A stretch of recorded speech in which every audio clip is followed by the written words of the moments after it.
करस्थे हेमाद्रौ गिरिसनिकटस्थे दनपतौ गृहस्थे स्वर्भुजा मरसुरभिचिन्तामणिगणे शिरस्थे सीतांसौ चरणयुगलस्थे किल शुभे कमर्धं दास्येऽहं భవతు భవదర్థం మమ మనః.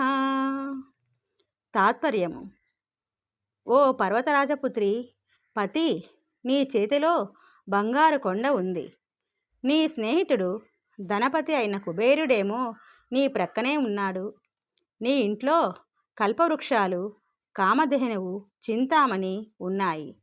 నీ తల మీద అమృత కిరణాలను వెదజల్లే చంద్రుడు ఉన్నాడు. ఇవి అన్నీ ఉన్న గొప్ప శ్రీమంతుడివి నువ్వు. మరి నీకు నేను ఏమి సమర్పించి సంతోషపెట్టగలను? అందుకని వీటన్నిటికంటే మిక్కిలి విలువైన, పవిత్రమైన నా మనస్సును మాత్రమే నేను నీకు సమర్పించగలను.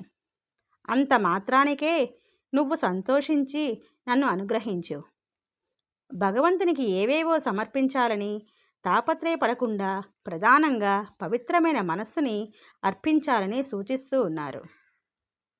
అదేవిధంగా వేటి కోసమో ఏవో పొందాలనో ఎవరెవరినో ఆశ్రయించకుండా అన్నిటికీ నిలయుడైన పరమేశ్వరుని పాదాలను ఆశ్రయించాలని, తద్వారా ఎవరికి ఏది కావాలో వాటిని ఆయనే అనుగ్రహిస్తాడని సూచిస్తూ ఉన్నారు.